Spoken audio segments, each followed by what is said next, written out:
I want to tell you about the day I saw the Instagram story.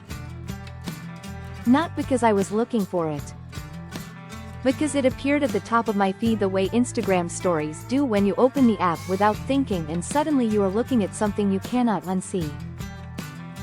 The story was posted by my best friend Jessica. We had been best friends for 11 years. We had met in college. We had been in each other's weddings. We had called each other from hospital waiting rooms. We had driven 4 hours at midnight when the other one needed it. 11 years. The story was a video. Jessica was on a beach. A very nice beach. There was a cocktail in her hand with a small umbrella in it. She was laughing at something off camera. The location tag said Tulum, Mexico. The timestamp on my phone said this was 2 weeks after she had called me crying and asked to borrow $15,000. I want to tell you about that phone call. It was a Tuesday evening in March. Jessica called me and she was crying before I even said hello. She said, "Maya, I need help." I said, "What happened?" She said it was her mother. Her mother had been in the hospital for 3 weeks with a cardiac situation that had become complicated and the bills were coming in and her mother's insurance had denied 2 of the major claims and she was looking at a gap of somewhere between $12,000 and $18,000 and she did not have it and she did not know what to do. She said she had called everyone she could think of. She said I was her last call. She said she was so sorry to ask. I want to be honest about what happened inside me during that phone call. There was a part of me that hesitated. $15,000 is not a small amount of money. My husband and I had saved that money over 2 years. It was sitting in an account we called the emergency fund and we had named it that because we believed emergencies happened and you needed to be ready. I thought, this is an emergency. I thought, this is what the money is for. I thought, this is Jessica. 11 years. 4-hour drives at midnight. Hospital waiting rooms. I talked to my husband. He said it was my decision. He said he trusted me. He said if I believed her I should help her. I believed her. I transferred $15,000 to Jessica's account the next morning. She called me immediately. She was crying again. She said, "Maya, I will pay you back every cent." She said she did not know how to thank me. She said I had saved her family. I told her that's what we do. That's what 11 years means. That was 6 weeks before the Instagram story. I sat with my phone in my hand for a long time after I saw the video. I watched it 3 times. The beach. The cocktail. The laugh. Tulum, Mexico. I thought about her mother. I had asked about her mother twice in the 6 weeks since the transfer. Jessica had said she was recovering. She had said the bills were being handled. She had said thank you again both times. She had not mentioned Tulum. She had not mentioned a vacation. She had not mentioned that 6 weeks after calling me crying about hospital bills she would be standing on a beach in Mexico with a cocktail with a small umbrella in it laughing at something off camera. I texted her. I said, "Are you in Tulum?" She said yes, a last-minute thing. I needed a break. It's been such a hard few months. I said, "When did you get there?" She said 2 days ago. I said, "How long are you staying?" She said, "A week."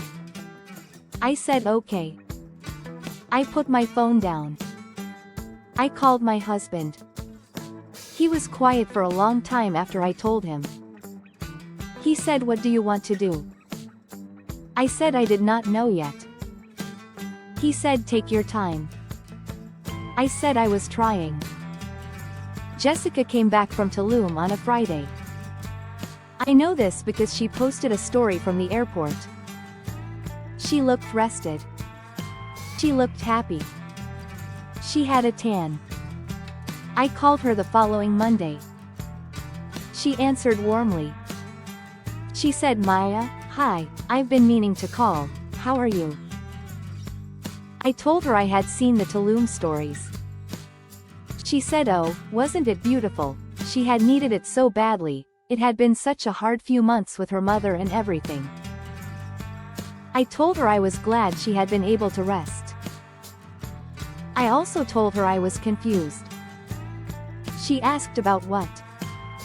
I told her I was confused about how a person who 6 weeks ago had called me crying about a $15,000 gap in her mother's hospital bills had just come back from a week in Tulum, Mexico. She was quiet. I waited. She said the trip had been planned before everything happened with her mother. I asked her when it had been planned. She said a few months ago. I asked her why she hadn't mentioned it when she called me. She said she hadn't thought about it. I asked her how you don't think about a planned vacation to Mexico when you are calling your best friend asking to borrow $15,000. She said she had been so stressed she hadn't been thinking clearly. I told her I understood stress. I also told her that not mentioning a planned vacation when asking someone to empty their emergency fund was not a stress response. It was a choice. She said I was being unfair. I told her unfair was an interesting word for someone who had just come back from Tulum. She said the trip was already paid for and canceling would have cost more than going. I asked her how much the trip had cost. She was quiet again. I asked her again. She said about $4,000. I told her $4,000 was a meaningful contribution to a $15,000 gap in her mother's hospital bills. She said I didn't understand how complicated it was. I told her I understood exactly how complicated it was because I had transferred $15,000 of my family's savings to help her with it. She said she was going to pay me back. I asked her when. She said as soon as she could. I asked her what that meant specifically. She said she didn't know exactly. I told her I needed a timeline. She said I was being aggressive. I told her I was being a person who had lent her best friend $15,000 and then watched her post vacation content from Tulum 2 weeks later. She said she needed to go. She said she would call me later. She has not called me. That was 3 weeks ago. I have not called her either. I have thought about calling her every day for 3 weeks. I have not called her because I do not know what I would say that I have not already said. My husband says we should consult a lawyer about recovering the money. My sister says I should write her a formal letter with a repayment timeline and send it certified mail. My mother says some friendships do not survive money and I need to decide if this one is worth saving. I have been sitting with my mother's question for 3 weeks. Is this friendship worth saving? I think the friendship I thought I had was worth saving. I am not sure the friendship I actually have is the same thing. What I keep coming back to is the phone call. The crying before I even said hello. The last call she had made. So sorry to ask. I will pay you back every cent. I don't know how to thank you. You saved my family. And then Tulum. Was I wrong to confront her? Or did posting a beach vacation 2 weeks after borrowing $15,000 answer that question before I even sent that first text? Down finger, drop your verdict in the comments. NTA or YTA. Bell, subscribe to The Verdict for new stories every week. Because every story deserves a verdict.